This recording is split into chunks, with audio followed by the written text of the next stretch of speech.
appointment or position is in some other part of our organization or even a different organization, then obviously you should check with your supervisor in that unit to find out whether or not what the policy is for you. So just as an organizational matter, we do not use the chat box other than to provide resources that we want people to be able to see and access throughout the talk. We use the Q&A function for answering questions. So if you have questions for me or any of the other panelists at any point, please enter those in the Q&A box as opposed to in the chat box or raising your hand.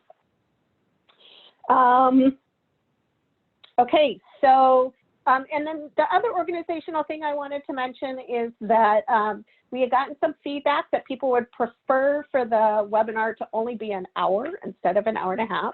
So here's our compromise that we have worked on, which is that the last half hour, approximately, will be for answering questions. So for people who are here just trying to get information, you should be fine if you need to leave after the first hour.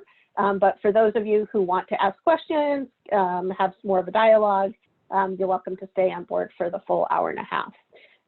So the plan for today is we're going to start with some general updates, and then we're going to have our guest speakers talk for a bit, and that's the middle third, and then the final third will be the Q&A part. So exciting, we have 3 guest panelists today from our SEAL team. That's our Student Epidemic Action Leaders team, and they've been active in supporting local public health agencies since the very beginning of our response to COVID-19. These students are Erika Feutz, Emily Jackson, and Graham Crawbuck. So we're super excited to have them with us here today. They're going to share some of their amazing experiences and insights with you today and answer your questions.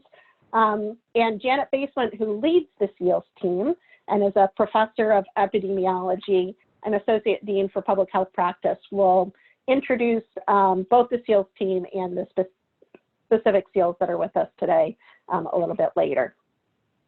The other panelists that are with us today are Stephanie Farquhar, who's our acting associate dean for education.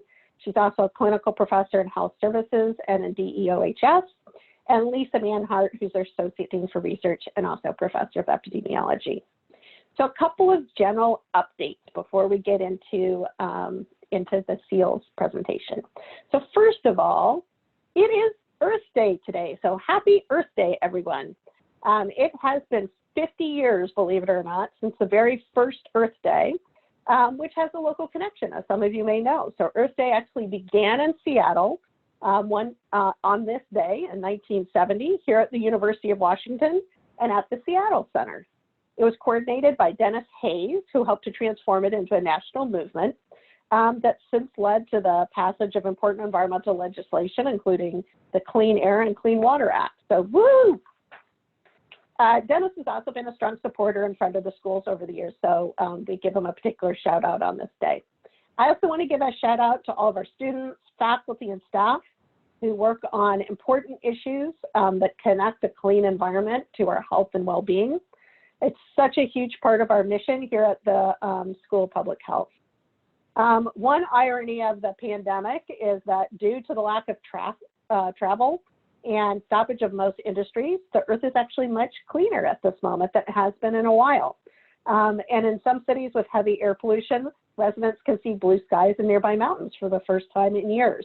That's not the case for us, so you can tell this picture is not live because it is actually cloudy today and raining, is not atypical for Seattle. But we have been enjoying low traffic and emissions like other areas as well. I also wanted to mention that it is a special day today, which is Administrative Professionals Day.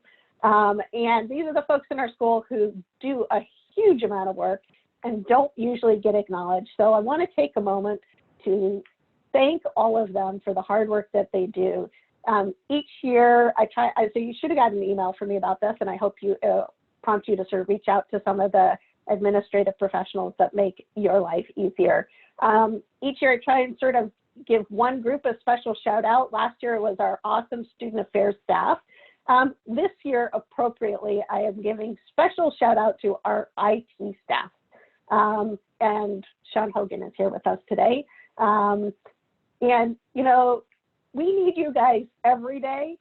You're absolutely essential to us getting work done, steering us through things that seem mysterious. And then in my case, often turns out that like my computer became unplugged or my monitor came unplugged or I need to restart my desktop. But sometimes they're really complicated things, and we're super glad to have you there.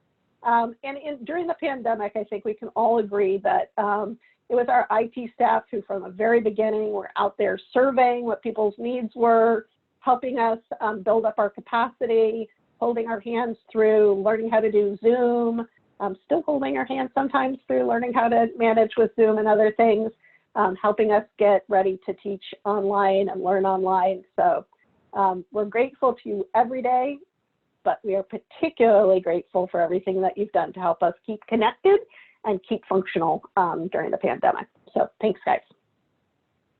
Okay, other updates for the week. So worldwide, we have reported at this point more than 2.6 million total cases confirmed, with global deaths surpassing 180,000. In some places, like Denmark, schools have actually reopened, and others like Singapore, where things looked like they were under control, a second wave has emerged. In their case, among the largely hidden migrant worker communities. So it's a really important reminder to us that we need to use an evidence-based approach to lifting restrictions, and also that we need to watch out for our communities most vulnerable. I should say here in Seattle, you know, in recent days, we've seen particular outbreaks amongst people experiencing homelessness and the folks who support them.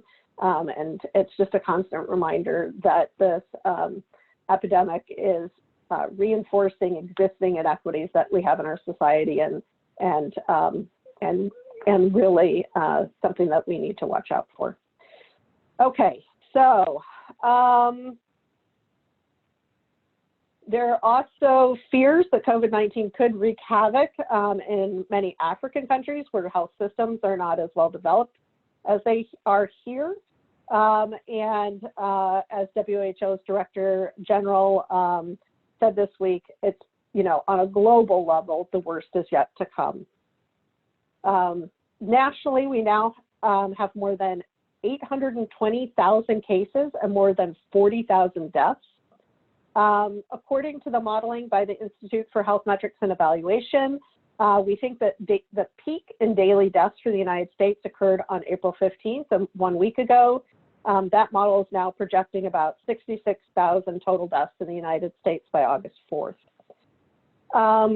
Trends that we're seeing on the national level, we've been hearing a lot of tension between the states and the federal government on how and when to begin return to normal.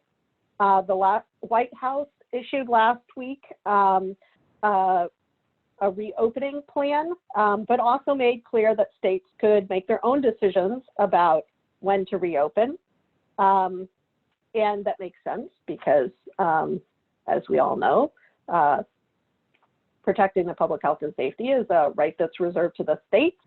So it makes sense that those decisions are made on a state-by-state level. And also we see huge variety from state to state in terms of where we are with the pandemic and how hard we've been hit.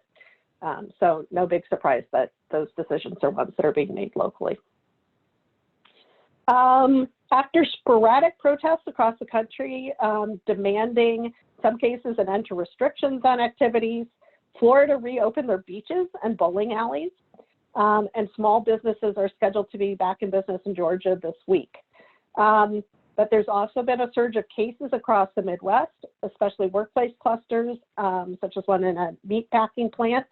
One South Dakota plant had more than 600 positive COVID-19 cases connected to it. In Washington State, we now have more than 12,000 confirmed cases of COVID-19, including 682 fatalities. And of course, as is always, our hearts go out to those individuals who are affected by COVID-19, and particularly the loved ones of people who have died from it. The total tests performed in the state of Washington to date is over 145,000, with about 8.5% of those being positive. And our daily deaths for the state of Washington peaked on April 6th with 42 deaths reported in that day. So we're waiting for guidance from our governor and our local and state health officials about when we could expect social distancing restrictions to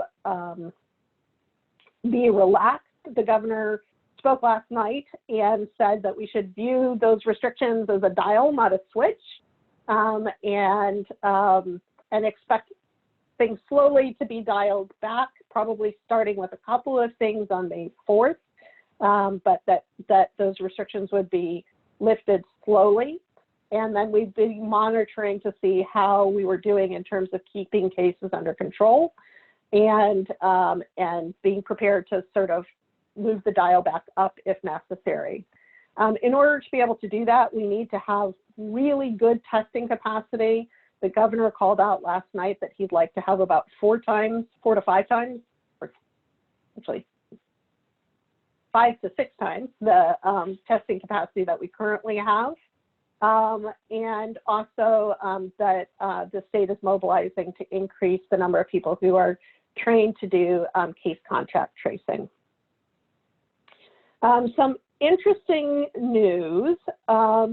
So one is that whereas we previously thought that the first COVID-19 related death occurred in the state of Washington, that was reported in late February. Some autopsies that were conducted in California indicate that the first U.S. death actually occurred on February 6th, nearly 3 weeks earlier. But as we all know, testing was severely limited at that time.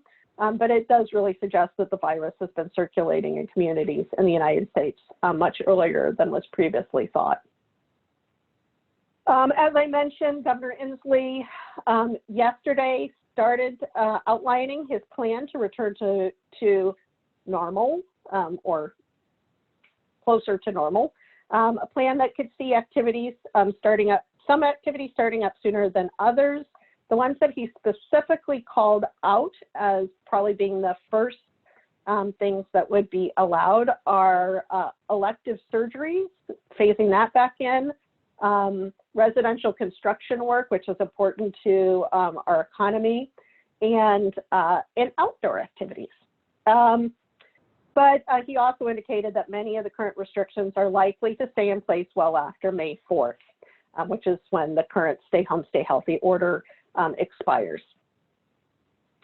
As I mentioned, the governor's 3-part plan includes stepped up statewide testing, contact tracing, and then additionally resources for mental health and behavioral health and for individuals experiencing homelessness. He proposed bringing about 1,500 people on board to conduct contact tracing across the state as part of a rapid response team. And that includes our own volunteers, including field team members, who you'll hear from in a minute.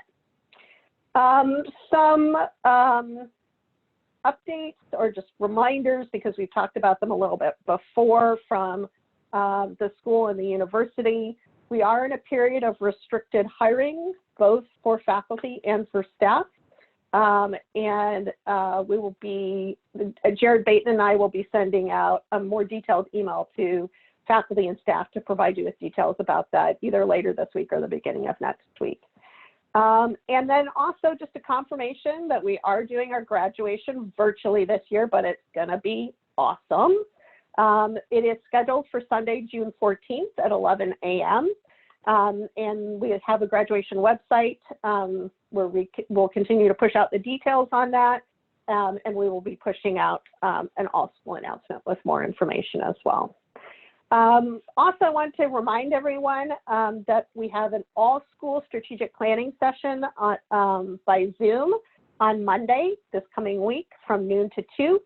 It's one of the last opportunities for faculty, staff, and students to provide input on the plan before it's finalized. So I hope you can join us for that. And, you know, it now more than ever when we're faced with making so difficult decisions and really coming back to the core and essence of who we are and relying so heavily on our shared values and vision to guide that decision making, this strategic plan is absolutely critical. So we want to make sure we get your input. Please do join us for that. I also wanted to let you guys know that there's an exciting webinar tomorrow. So Life Sciences Washington is hosting a free webinar tomorrow called Emerging from COVID-19, a ground zero perspective from Washington's life sciences. That's going to feature Keith Jerome from UW Virology. And they have been doing a ton of testing, and it should be really interesting to hear from him. Also featuring our own Beth Halloran, who's a professor of biostatistics and epidemiology, who's based at the Hutch. And she's been doing a lot of modeling on the coronavirus, and we're super excited to hear what she has to say. And then the third panelist is Jeff Duchin, who's our county's health officer. And obviously we all want to hear what Jeff has to say and sort of what's the latest news from that agency, from Public Health Seattle and King County. So if you want to get the link for that, please visit our website on the coronavirus page. Go to the section called Update, and you'll find a link to that event, or you can visit the SPH calendar on the web. Okay, so with that, all of that, I would love to introduce at this point Janet, who will introduce the SEAL team members, and then we'll hear a little bit from each of them, and then we'll do some Q&A. So Janet, it's all you. Thanks, Hilary. I'm going to show some slides. Let me get those up. Can you see that? Awesome. Thanks for the thumbs up. All right, so thank you for having me. I'm very excited to be here along with 3 of the SEAL team students, Graham, Erika, and Emily. And I will introduce them more fully at the end of my introductory remarks. But I'd like to introduce you to the SEAL team program in case you are not familiar with it. And then I'll kind of pivot into what we've been doing specific to COVID response before introducing our 3 student panelists. So the SEAL team program was founded in 2015. And the vision for it was to provide graduate students in our School of Public Health an opportunity to take all of the epidemiology skills they're learning in their courses and kind of pivot them to more applied practice-oriented skills to learn about the functioning of public health practice agencies and to also gain hands-on experience working on field assignments at our state and local public health agency partners. So I wanted to give a little bit of a shout out to the people who actually helped me get this program off the ground, some of whom you may recognize. So over on the left, this is Professor of Epidemiology and former Chair Victoria Holt. And next to her is one of our former deans, Howie Frumkin. And the first kind of step on the SEAL team path was to pitch this idea to people who could actually help me make it happen. And Victoria and Howie were really key in kind of getting the institutional support that we needed to launch the program back in 2014 when we were having these initial conversations. The other thing that we needed to get in place was a really solid practice partner who was willing to kind of take this adventure with us. So in the middle of the screen there is Dr. Scott Lindquist, who is the state epidemiologist for communicable diseases. He's also the deputy health officer for the state and is the former health officer for Kitsap County Public Health, which is important because when he was in that role, I used to work for him. So as a postdoc, I was able to split my time between Kitsap County and the university. And so Scott was one of my mentors. which, you know, was a little helpful in getting some things off the ground later in my career. So next to Scott, we have Dr. Kathy Lofi, who you probably recognize from television these days, doing all the press conferences with the State Health Department and the governor. She is also a communicable disease epidemiologist, former medical epidemiologist, and EIS officer for the state. And Scott and Kathy were doing a panel discussion in my undergrad outbreak investigation class. I pitched this idea to them just kind of in the hallway outside the lecture hall, and I got the thumbs up from them, which was really amazing. And then the final person here is Maayan Simkes, who I recruited to help me launch the program. She served as the SEAL team research assistant for 3 years and is now back to her roots after finishing her PhD in epidemiology, serving as a behavioral epidemiologist at the Washington State Department of Health. And as we were kind of coming together around the idea to form this program, we had this collective vision. And, you know, there's my little cartoon student. And the vision was that what we could do for our students is give them some real world experience in kind of working in teams on real public health problems going on in real time, that they could also gain professional contacts that could either serve as future collaborators or potential employers. And then also, for many of the students, we had this vision of giving them a taste of what it felt like to really contribute to their communities where they were living and working by partnering with their public health departments. And then for the public health agencies, we had a vision for providing capacity support during outbreak situations, helping them launch special projects that maybe they didn't have the resources to get off the ground, and then also serving as a workforce pipeline so that we would have trained practitioners waiting for jobs as, you know, there were job replacements needed within our state and local agencies. So we have graduated over 80 SEAL students across the School of Public Health. We have had graduate students representing every single department in our school, which is a great point of pride for me. This group here in this photo is the original, the first SEAL cohort. This is not all of them, but most of them. And over half of these folks ended up with jobs in state and local public health agencies when they finished school, which is really terrific. And I would have loved to have had a group picture of the current SEAL cohort, but it was not meant to be for us this year at this time. So here I just have a dozen example SEAL field assignments. We've done many dozens of projects. So this is just an example. Kind of the top bullets are related to disease surveillance support activities. For example, the fourth bullet down that says Washington Disease Reporting System. The SEAL team helped them stand up this new notifiable condition system, which was really amazing. And then kind of the bottom bullets there are more related to outbreak investigation support activities. And if you look at the third bullet from the bottom and you were around in 2017 and remember the mumps outbreak on campus, the SEALs were actively involved both at the county and here at UW with the mumps cases. And in addition to our more routine field activities that we do with our public health agencies, we've done a couple of cool special projects.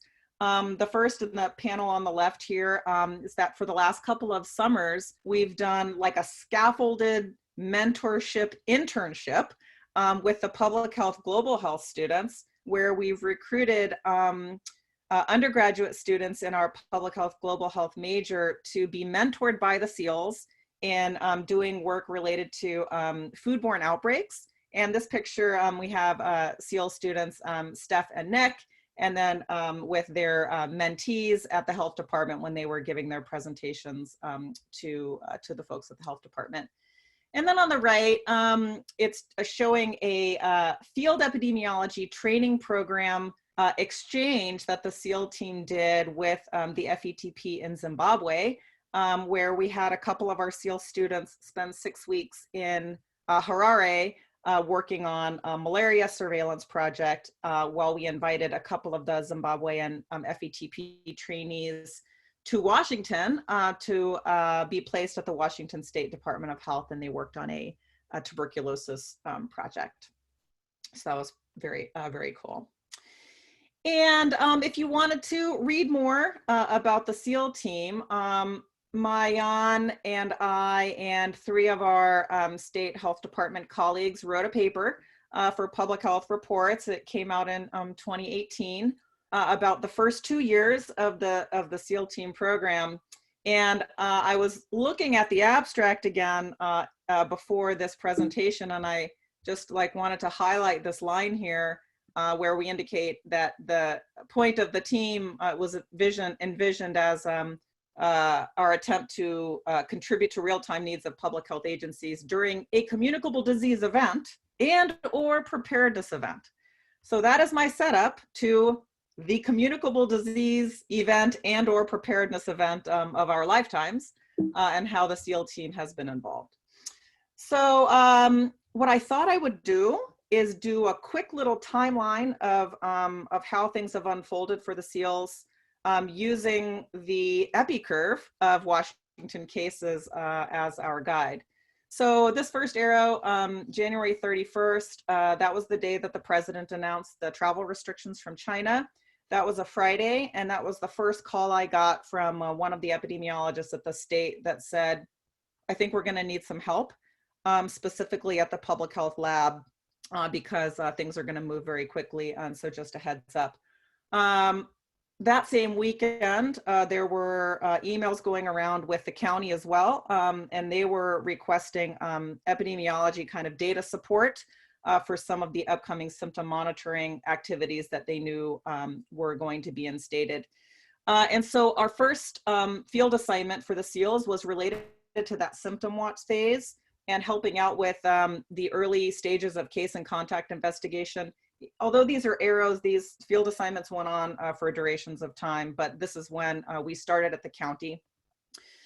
In the middle of February, the SEALs trained on the laboratory information management system at the state health department so that they could support COVID sample accessioning when things started to ramp up with testing at the state lab. In early March, we were asked by Public Health Seattle-King County to assist their analytics and informatics team. That was a rather large ask as kind of the case investigation load was getting very heavy. Our folks were called in to assist with that effort. We had a cool smallish project where 2 SEALs were requested to help out, help the state stand up a drive-through testing site in Tacoma. So the SEALs helped launch that.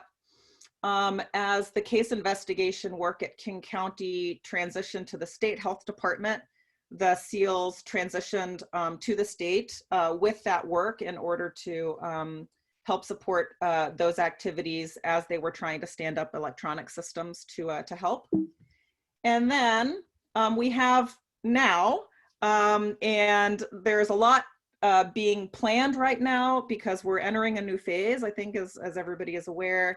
And the things that we're in active discussions about with our partners are around how we can be helping with data analysis activities and also contact tracing, as Hilary mentioned. We've been asked by the county to help pilot their new contact tracing protocols, although that's had to be postponed because those protocols weren't quite ready yet.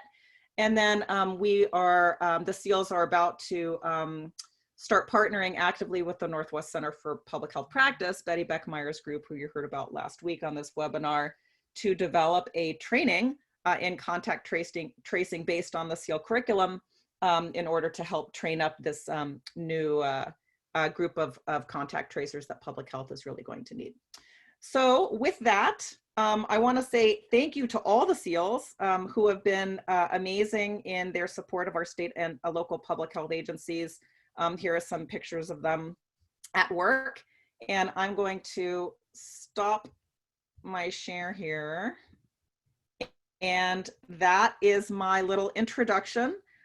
We are now joined by Erika Feutz, who is an MPH student in the Department of Epidemiology in her 2nd year. We have Graham Crawbuck, who is a Master of Science student in epidemiology who is in his second year. And then we are also joined by Emily Jackson, who is a dietetic intern, an MS student in epidemiology, as well as an MPH student in our nutritional sciences program, who are going to be our panelists. And I'm going to pass it back over to Hilary to begin questions. Okay, so welcome, SEALs. First, what I thought we would do is give each of you a chance to just sort of introduce yourselves. The questions that I was hoping that you would answer as part of your introductions, which are the same ones that I told you before, so no big surprises here, are just to let us know a little bit about what you've been doing as part of the response to COVID-19 through your participation in the SEALs program, how the SEALs program helped you prepare for that, and then also if you had previously deployed as a SEAL before COVID-19, what agency did you deploy with previously, and what did you do? So just for starters, maybe we'll start with Emily. Yeah, hi, I'm Emily Jackson. As Janet mentioned, I'm in both the Nutritional Sciences program and the Epidemiology program, the graduate programs. So in terms of the response to COVID-19, I was at the Department of Health for a couple weeks. And what I was doing was transferring handwritten case investigation forms onto an electronic system.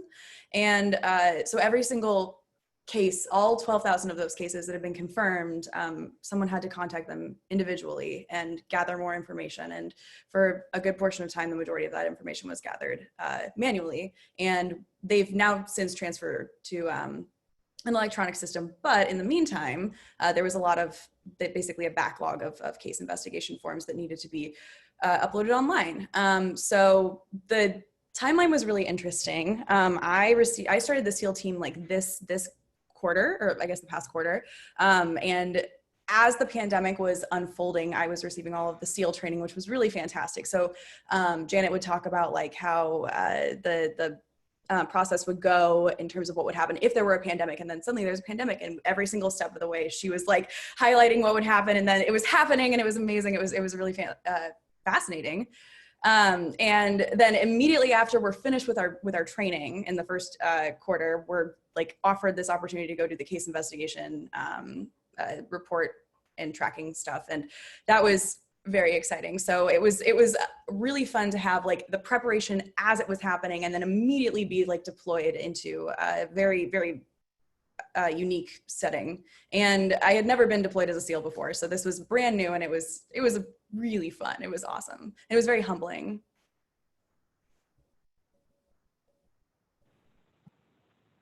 Thanks. Erika, how about you? Hi, so I'm Erika. I'm as Janet said, second year MPH student. So I've been on the SEAL team for a year now, which is great. So kind of in contrast to what Emily was saying, it was a little bit of a different experience where we were learning all of this stuff before there was any pandemic happening.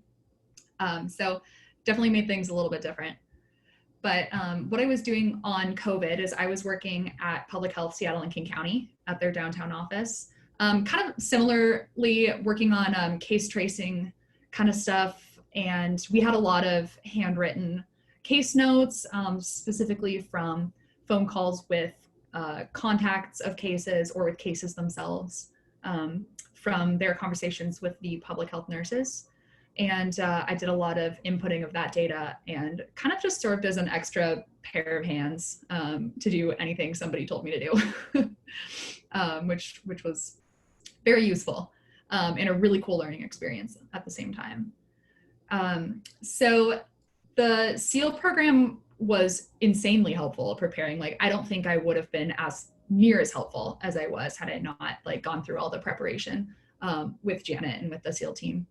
So particularly just like learning about the like incident command system and like how things are organized in a like outbreak situation, as well as like learning how to effectively communicate these kind of situations with non-public health people and with public health people. That was really useful. I have been previously deployed as a SEAL before this also, but on a actually weirdly not related, but similar topic, was working on emergency response stuff with the State Department of Health. So most of what I was doing was like graphics design and kind of science communication type stuff for the results of their emergency preparedness survey, which interestingly is extremely relevant now. So maybe that's, hopefully that's still useful for them. So yeah, that's what I've been doing. Awesome. Thank you. Graham, let's hear from you. Yeah, thank you so much for having me on today, Hilary. So I was deployed to the Washington State Department of Health, and our deployment started in mid-February. So when there was only one confirmed case in Washington, a group of 6 of us went to the Department of Health and were trained on how to enter data for incoming COVID samples into their information management system.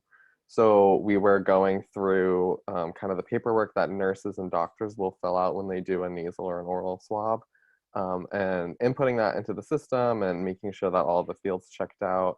We had contact information for the different healthcare providers in the local health jurisdictions.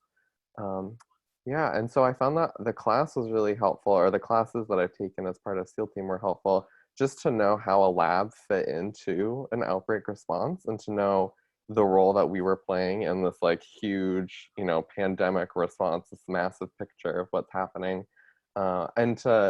It did feel humbling, kind of to second what Emily said, like we were a small piece of this really, really big response, but just to know that there are all these other people working behind it definitely helped contextualize. And this was my 3rd deployment as part of the SEAL team. So I did a really brief one with the measles outbreak last year, where I shadowed the incident management team. And that was great because I could kind of see the decision making at the high up level with the leaders in the public health department. And then I did a second really cool deployment looking at a zoonotic tuberculosis outbreak related to an elephant in a zoo. And that was like very cool. So that just happened in December. So I knew a bunch of people at the Department of Health and we just worked together. So it was nice to return and have familiar faces when I came for the COVID sampling or sample testing.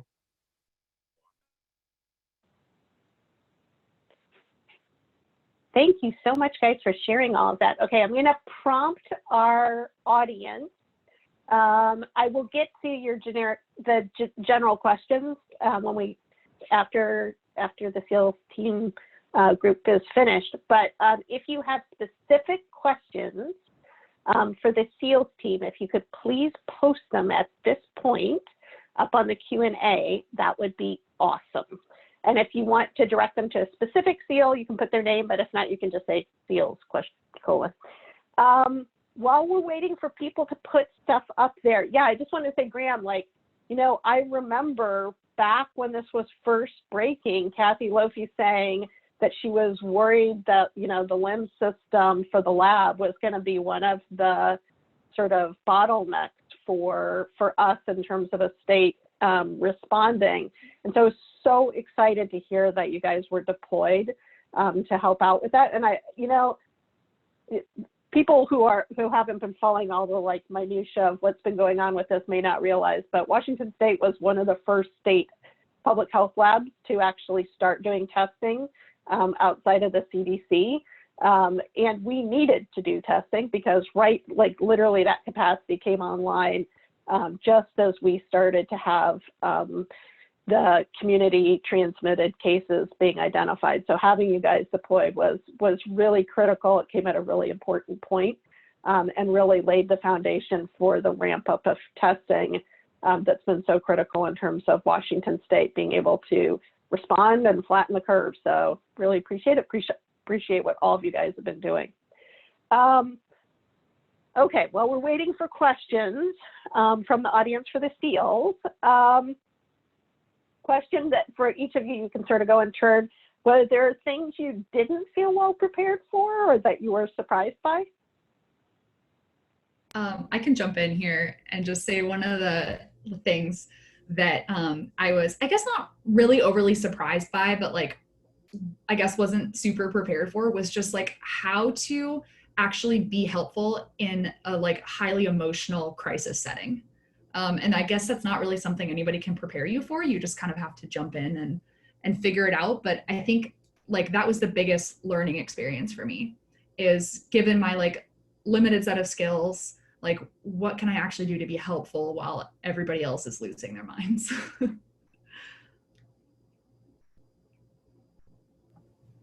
To add to that, I felt I was surprised by just how much of my input like would make an impact on how they had the case form set up. And if, you know, I noticed a pattern and I told one of the EPIs in charge about it, they would basically pass it on, and then that information would be added to the tracking form. And it was surprising. So I wasn't prepared to have that opportunity. And then, but everything else, Janet sets a lot of stuff up so that basically we can just straight go in to whatever setting we're in and have the tools necessary. So it was really helpful because some of the, there were some issues with some people not having the right training who were not SEALs. And so it was really nice to just kind of have like all of that foundation before going in. Yeah, one thing that I just didn't expect going in, or something that we didn't cover so much in the SEAL team coursework, is working in a physical lab space. So when they told us that we would be helping with sampling or sample testing at the public health lab, I kind of pictured we would be in like a back room without any windows, like on a computer, like entering data. But in fact, we were actually in the lab space where the samples come in. So everybody around us is wearing lab coats and goggles, and there's all this protective equipment. And that was just like this very high intensity environment I'd never worked in before. And it was really fun and I enjoyed it. And I, you know, had great conversations with everybody working with me.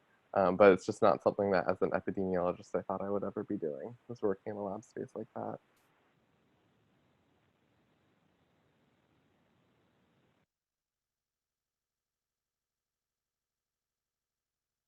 Hilary, you're muted.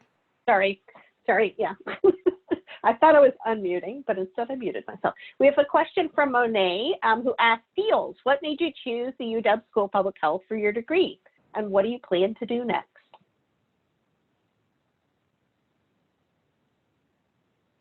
All right, well, so I chose the UW School of Public Health for kind of a number of reasons. Like, it's a really well-renowned school. So it was really awesome to even like have this as an option to attend school here.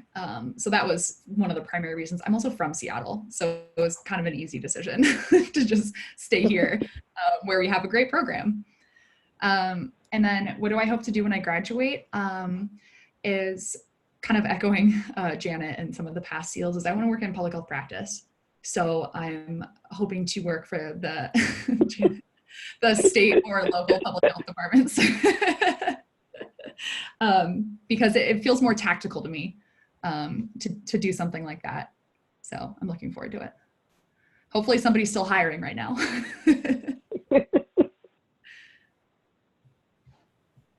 I'll jump in. I chose UW specifically. A part of it, yeah, similar to Erika, was because I already had a life here in Seattle, and it was the perfect opportunity. But I had an opportunity before coming to grad school to work with a few of the faculty in the Nutritional Sciences department or program at UW, which was a phenomenal experience. And I was amazed by the impact that the program has on nutrition science as a field and the literature and evidence base available.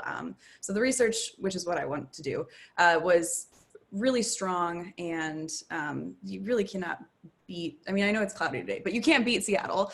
And then after graduation, what I'd love to do is kind of bridge the gap between nutrition science and epidemiology, and work as a dietitian who serves as an expert on nutritional epidemiology studies, and also kind of develop my own research. So doing independent research as well.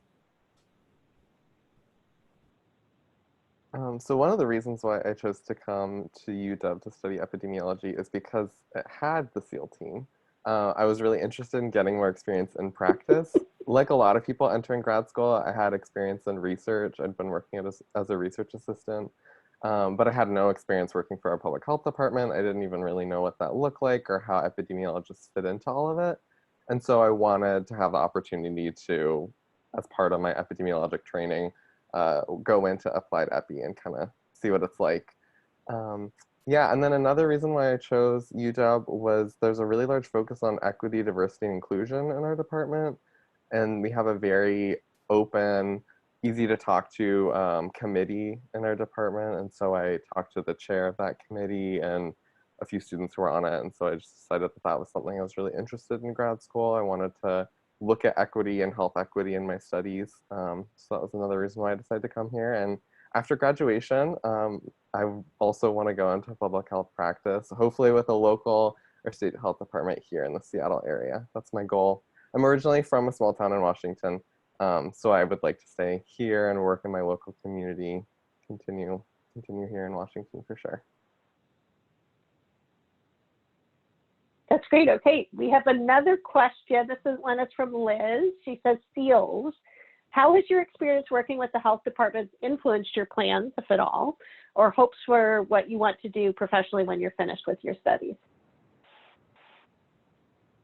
So I came into grad school thinking that I wanted to do public health research and wanted to be on faculty and do that whole kind of trajectory. And the SEAL team completely changed my mind about that.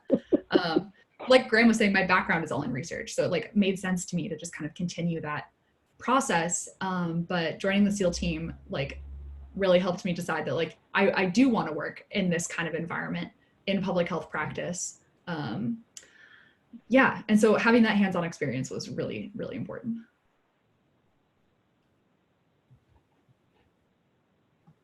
Graham and Emily, did it change your minds at all?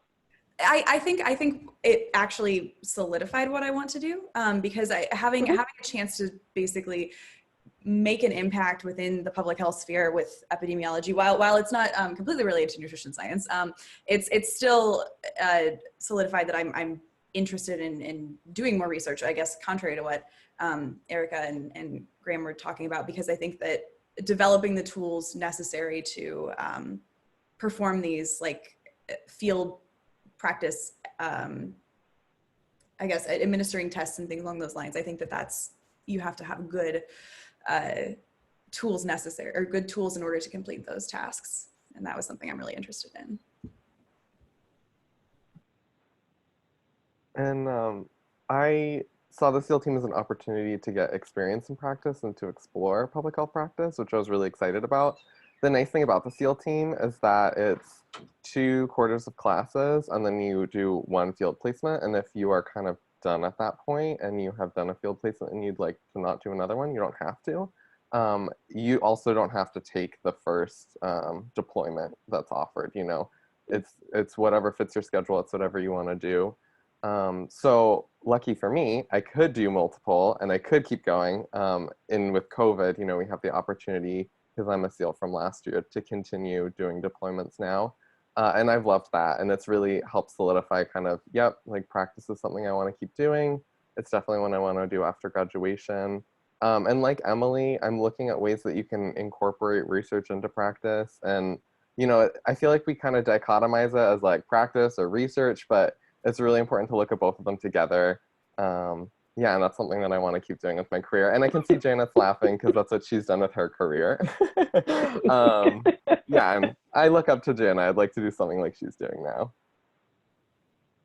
So that provides a great transition into, we have a question from John Kobayashi asking, so how are you able to balance what your obligations were as SEALs with school at the same time? How'd that work? Kind of like what Graham was saying, you're not required to take any of the field placements. So when Janet like presents us with an opportunity, usually there's a time component involved. So we know kind of for the most part what we're signing up for, which is really helpful. So you can kind of like identify how much bandwidth you actually have to support this program or not. And what's like a typical time range that you have? It totally depends on the project. Like I know some people who work on the same project across 2 quarters, and other people who were done after a week. So it completely depends. So $1 million question, since now we're having, you know, our governor saying he wants to have 1,500 people trained to do contact tracing across the state, and Massachusetts governor wants an army of contact tracers. Can we scale this? Like, what are you guys thinking about that? I think that scaling this up and having more SEALs or more people trained like SEALs are going into the workforce is only a good thing. I think that we're seeing now how important it is to have a really well-trained public health response and public health workforce going forward. So I hope that more students in epidemiology would consider looking at public health practice and at least taking a class in surveillance methods or outbreak response so that they have some of the foundational knowledge going forward and when they graduate. And I hope that there will be more SEALs. I know that's totally up to Janet. So we'll see, but I hope that it's possible to continue growing the SEAL team and yeah, continue offering the amazing support that we do to all the departments of health. I think we would. Is there some way that students who weren't trained as SEALs, like how can they help? Is there a way at this point, sort of like a rapid SEAL training, or what do you guys think about prospects for that? I think it would be good to bring in more people who have disciplines other than Epi into the SEAL team. I think that there are like a few people who I remember when I was in Epi 511, which is kind of like not for Epi majors, that was for the Nutritional Sciences program. The SEAL team came in and suggested that, you know, the more interdisciplinary people join the SEAL team. So I think that if we could find a way to recruit like more students that aren't necessarily in the Epi department, we would have a kind of a broader range of skills to bring in to the SEAL team. And in terms of rapid development, oh, sorry, go ahead. No, go ahead. I think that most of the people are coming in with a good understanding of public health in general, and they have a good skill set to learn more about Epi and surveillance and case tracking and disease outbreak. How long did it take for you guys to feel comfortable, for those of you who are doing sort of the contact tracing stuff, to feel comfortable doing that? And like, how long do you think it might take? Like if we, you know, we already have some of the 1,500 people that we need, but let's say we need it, of those 1,500, 1,000 need to be trained now. How long do you think it would take us to train those folks? Any ideas? Because like right now, we don't have the luxury of like 2 quarters of classes, right? So I didn't do any direct contact tracing, so I can't really speak to that, but I do know that a lot of the preparations that we did, like aside from our class discussions and lectures, were like online like modules, particularly for like the incident command system kind of stuff and like how to do like outbreak investigations. We had a lot of online modules that I think could easily be like scaled to a more general population. Yeah, and just so that you know, the Northwest Center for Public Health Practice is being tapped to sort of expand the reach of those. They're sort of our mechanism for training the continuing, the public health workforce with continuing ed stuff, and Janet and Betty are heavily involved in that. But I just figured I'd ask you since you guys have been through it. Any other thoughts about like, how realistic is it that we're going to get to this 1,500 goal in a couple weeks? So I think it actually is somewhat realistic. I think it took about, I mean, while I was, you know, I did have the luxury of the 2 quarters of training. I think that if you've had any Epi background at all, most classes do cover some kind of outbreak investigation or something along those lines, and kind of the general public health process of tracking an outbreak, and you know, how do you figure out who was involved and who did they talk to and who could have they infected, et cetera.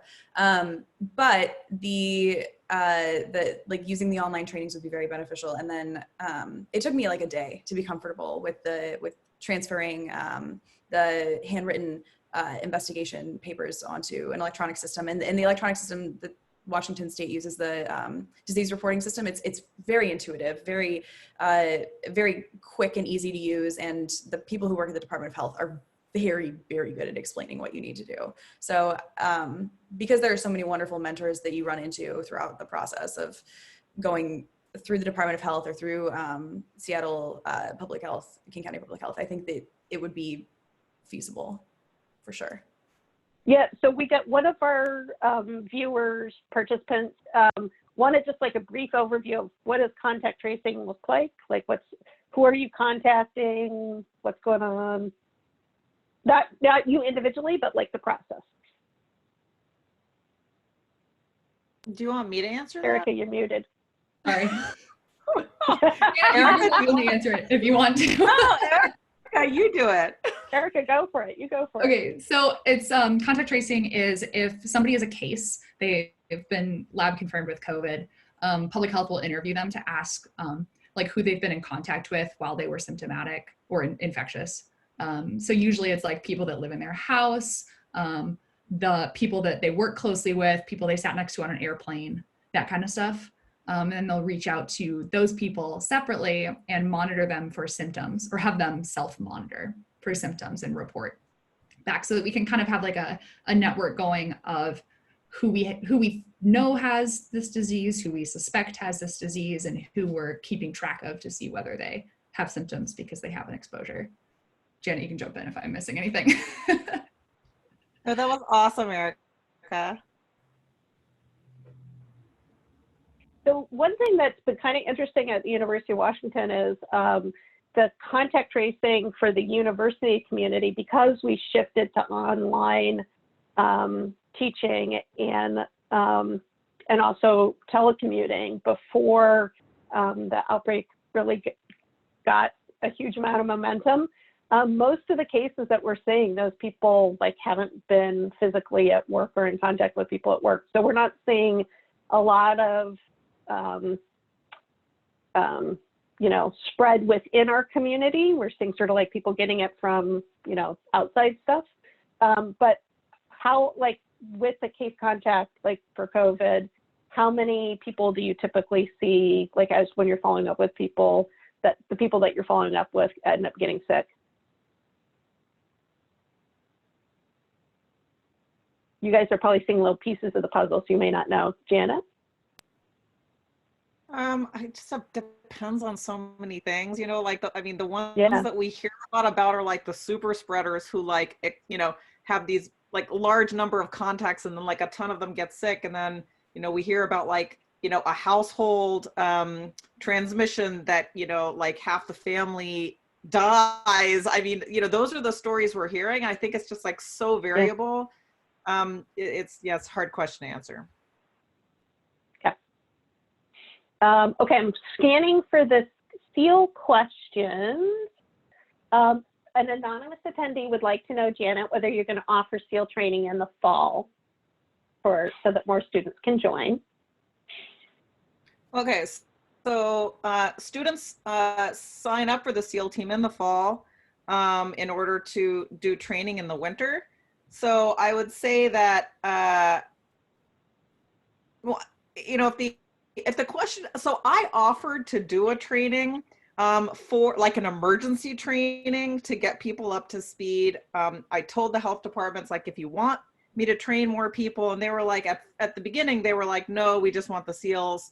And then, but, you know, I'm open to doing, like, it wouldn't be a whole class, like replicating what I do in the winter, but I'm totally open to taking some of the content of the curriculum and delivering it in a different way to get more people up to speed, especially if we need that level of capacity for the public health agencies. I'm happy to do that. Awesome. And what do you sort of see as the future of the SEAL program on our school's curriculum? Well, we've been making our mark on the future. So I have a lot of thoughts about the future. So one of the things that I've thought about is it's very communicable disease epidemiology focused, because that's what my background and work is. And I would love to have, I mean, it's kind of to the point everyone was bringing up about like diversifying. The reason why we have so many epi students is because anybody is welcome, you know, across the graduate students in the school. It attracts epi students because it's epi focused. And I'd really love to branch out to more chronic disease related projects, to more equity and health related projects, all of which are being done at the state and local public health agencies as well. So that's one kind of dream direction. The other kind of dream that I have is related to building up the capacity of the SEALs to provide informatics and data science support to the public health agencies. So I was talking to the SEALs about this last week, but this like this idea of having like these epidemiologist informatician types of people by bringing in more informatics capacity, which would help the health departments a lot, and also kind of train this next generation for, you know, like the big data types of analytic needs that are that already exist. So that ties in with Jim Guadino wanted to let people know that, and I'll try and move this to the chat part so that it's sort of preserved for people. But there's an article that they about the deficit of public health workers and sort of the defining the need as sort of 250,000 additional public health workers is what we'd need in order to, oh, thanks Jim for moving it over there, to be able to deal with COVID effectively. So I think those of you who are like, hopefully their jobs, I think probably for people with your kind of training that there should be. Question for Janet. Any idea for people who want to become contact tracers for the state, where people go? I should say, I actually took detailed notes on Governor Inslee's talk last night when he got to this topic. And what I wrote down in terms of who they were going to focus on was current DOH people who aren't necessarily already trained for contact tracing, sort of redeploying them to do contact tracing, folks from our local health jurisdictions within the state. Interestingly, the Washington National Guard, but they were thinking about retraining them, and then volunteer healthcare workers, which I'm not sure what that is, and I might have missed some. But anyway, but Janet, what do you know about that? Yeah, thanks. So the word on the street has been that it will be a mix of people hired to be full-time contact tracers and volunteers. So including, you know, our own volunteers from the school, for example. And they don't have an infrastructure. I mean, it's all happening so fast. You know, they don't have a training plan. They don't have an infrastructure. They don't have jobs posted. So it's all to be determined. So I think I would just say stay tuned. I know a lot of people are very interested in this. I did an NPR interview about contact tracing and people started sending CVs to me, like just, you know, random people from the community. And I was like, there's a lot of interest in this, which is very cool. But that infrastructure, again, doesn't exist yet. But a mix of people hired and our volunteers to step up to help. Let's see, some more questions. Okay, one question was about the training that the SEALs do. Asking whether the students were asked to complete some of the FEMA incident command web trainings as part of their training. Janet says yes, okay.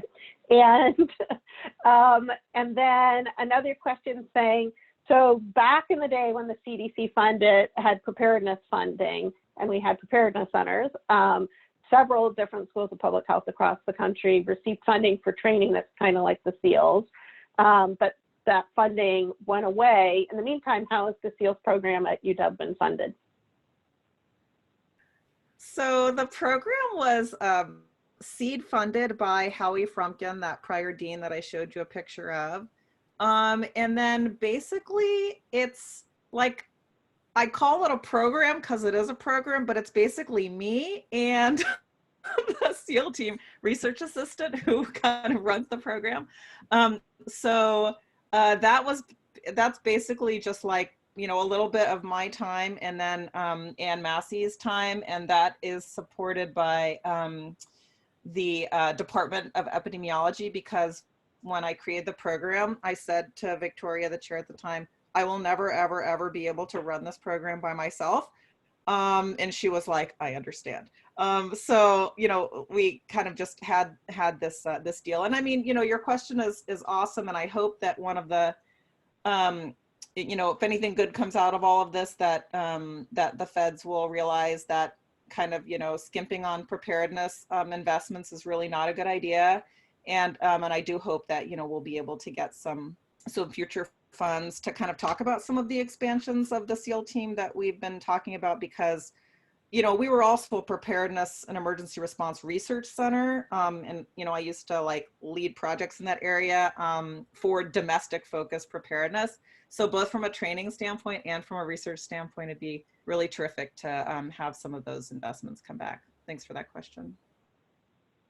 Yeah, and I should say, so the University of Washington Advancement Group picked a couple of key, I think just 3 key funds to put up on their main website at the beginning of when we were sort of trying to ramp up capacity here for fundraising. They were for UW Medicine, who has done just an outstanding job in terms of providing capacity for patients with COVID, for student emergency funding, and then the SEALs team was the third one. And for those of you who are in the audience who have donated to that fund, we're just incredibly grateful. Janet is very scrappy. I always say in public health, we're scrappy, but it doesn't hurt to have some money to be able to, like, particularly at a time like this when we're trying to do a lot all at once. She is just one human being, and so having the resources for that is really helpful. So thank you for those of you who gave. Okay. So look, I think I've gotten most of these that are directed towards the SEALs.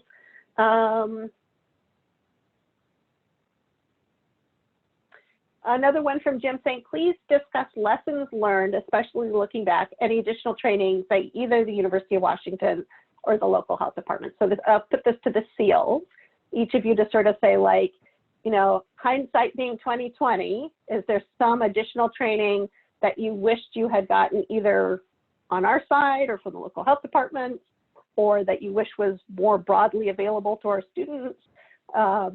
What are lessons learned so far? I feel like I was really well prepared to be doing the role that I was doing. Like, I truly don't think there was any additional training that they could have or should have given us. To have the background going into these roles of like how the system works and like how to kind of help out in general is awesome. And then there's of course a lot of just learning on the ground for this specific kind of thing you're doing. But yeah, I don't have many suggestions.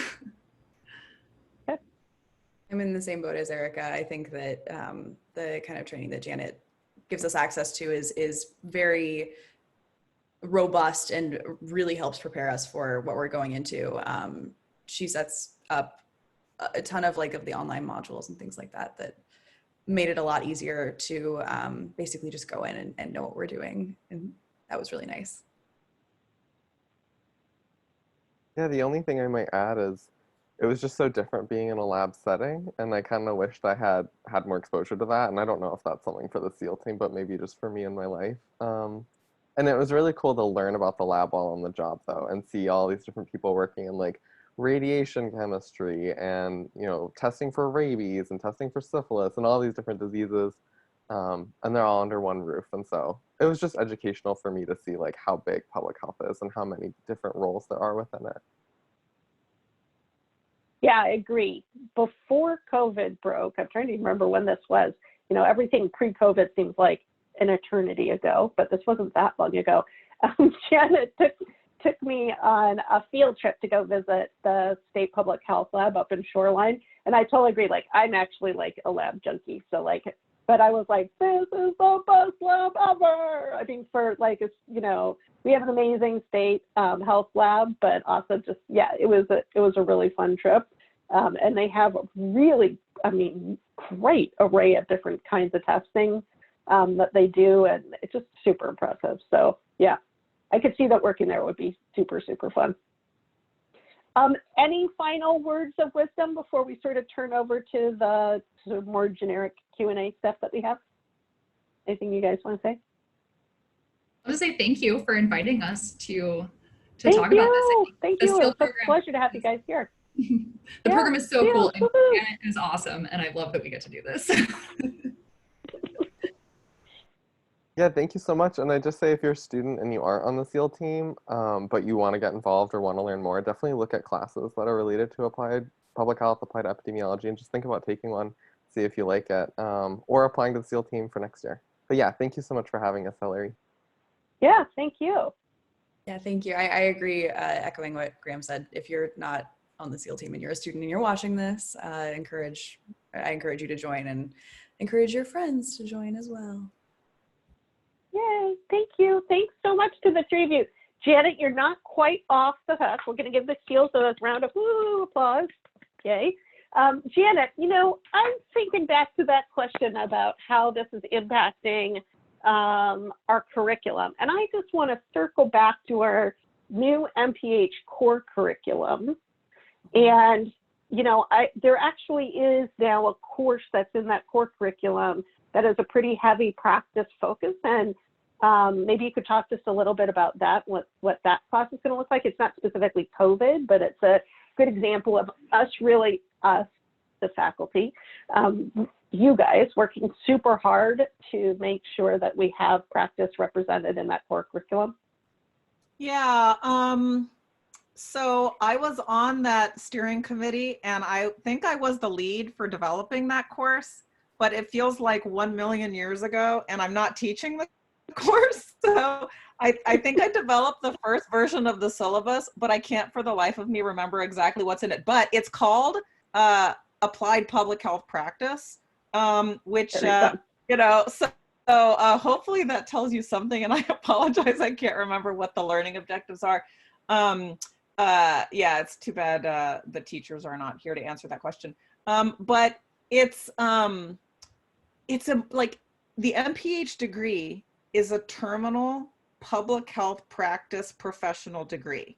So like we need a course like that in our core curriculum. And then, you know, SEAL team, no SEAL team, if someone wants to go on and learn the applied epi methods and get connected with the, you know, surge capacity field assignments within the SEAL team, terrific. But everybody should have something in their curriculum, even if they're not joining the SEALs. Do you remember who's teaching it? And if not, maybe yes, Stephanie does. Tanya Bush-Isaacson, and Tanya! Stephanie, remind me who the other person is. Is it Christine Kostrapor? I don't know. I don't remember. Wait. But Tanya's awesome. Oh, yes. Stephanie? Yes. And hi. And I just dropped the description into the chat. I'm happy to share it more broadly with all attendees Great. if you'd Thank like. you. Yeah. Thank you, Stephanie. They can see Welcome. this. They should be able to see in the chat. Thanks. Oh, Okay. Can you do it in the chat? Do it for all will. panelists and attendees. Okay, perfect. Gotcha. Awesome. All right. Woohoo. Thanks, guys. Thanks, Phil. Okay, so what else do we have going on here? Stephanie, do you have any updates for us? Well, the one update that I wanted to share is that given that we have moved, here, I'll do this. Here we go. Given that we have moved our teaching online, the University of Washington has got quite involved and interested in finding out whether or not what some of the challenges or even potential benefits of adapting our courses from face-to-face to a remote learning environment included. So the Office of Educational Assessment worked with some of the faculty Senate members to develop a very brief mid-course evaluation. Traditionally, as you know, these evaluations come at the end of the term, but they'd like to learn about students' learning experiences in the middle of the quarter right now, rather than in the conclusion. So every instructor has the opportunity to launch this mid-quarter course evaluation now up until the end of April. I believe it closes the last day of April. And there just have some few scaled questions about what's helping you learn in the course and what's hindering the learning and what can we do to improve online instruction. And then finally, a super important question about where are you engaging with the course this quarter. They include both a list of locations, physical locations, but also time zones. So please encourage your students, please complete these. I told my students that if they got up to, I think it was 80%, something around there, maybe 79%, I would let them out of the Zoom room 10 minutes early tomorrow. So that was my Karen. But it's really important for us to know this across campus, especially if this is something that we have to explore, in the future. Awesome. Thanks, Stephanie. Lisa, any updates about research? Yes, I have a couple updates. For many faculty members, last week was a really busy week because the Population Health Initiative COVID-19 Rapid Response Grants were due. They received 135 applications, and 29 of these were submitted by our faculty in the School of Public Health. So really good showing, and I'm sure there are some really, really fascinating projects. PHI expects to complete the review of those applications by the end of this week, and they may announce awardees as early as next week. So keep your ears open for that. The UW Office of Research centrally is currently working on a framework for figuring out when we can begin to resume some of the research activities that have been halted. So this is exciting. For many weeks we've been talking about this is stopped, you can't do this, you can't do that. So it's fun to start thinking about when we might be able to open some more research activities up. The timeline, of course, will be dependent on guidance from state and local health authorities, as well as the availability of tools that we have, obviously, to keep that outbreak under control. So you should be hearing more about that in the future. And then speaking of tools to control the outbreak, congratulations are in order to Jared Baton, our Vice Dean of Faculty Affairs and Strategy and Professor of Global Health, Epidemiology, and Medicine. He and Dr. Christine Johnston in the School of Medicine have just received a nearly $6 million grant from the Gates Foundation to test a variety of therapies for COVID-19. They're going to be conducting, excuse me, a multi-site randomized adaptive trial to look at several different therapies for outpatients who have COVID-19. So kudos to them.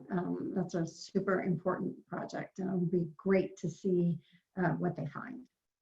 And that's it for our research updates this week. Make sure to check the research page on the SPH COVID-19 website as we continue to add to those. Great, thanks, Lisa. So we have a few minutes left, and so I'm going to tackle these last questions that were posed on the Q&A site. So the first one, thank you for being patient because you posted this a long time ago, was can I provide an update on what's going on with the Population Health Building or Hans Rosling Center? And so as of right now, that is about a month behind schedule. So they are operating at about 70% of the, sort of normal work capacity. Just because they've had a number of independent contractors who have who've had COVID, so not transmitting it internally, but from the outside. So anyway, so we're right now. The estimate is that we're delayed about a month. We were supposed to. So the building was supposed to be finished in June. Furniture delivered in July, and we would move in August. That's now all pushed back by a month, with us planning to move in September now. So that's sort of where we are with that. It could get delayed further. Obviously the furniture manufacturing is also affected by COVID, so that's another possibility for delays. But right now we're about a month behind where we had planned to be. Someone asked about whether or not UW staff and faculty can sign up for testing as a precaution for being potentially asymptomatic persons. So there's sort of two parts of that. One important update is that UW Virology now does have the capacity to do antibody testing. So that's testing to see whether or not you've previously been infected, in addition to the testing that they've been doing all along, that's whether you're currently affected. And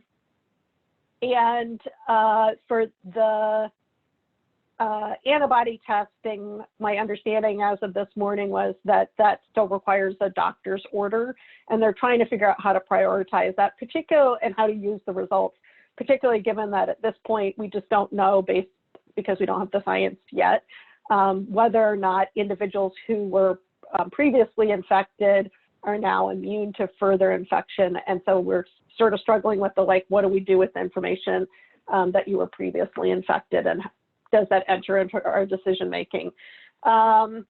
So right now, still, if you want to get tested, it would be going through your physician. And again, with the question of like testing people who are asymptomatic, we don't currently have the kind of testing capacity in the state of Washington to be able to do large-scale testing of asymptomatic individuals. So the governor last night was talking about that right now we have a capacity of about 4,000 tests per day in the state.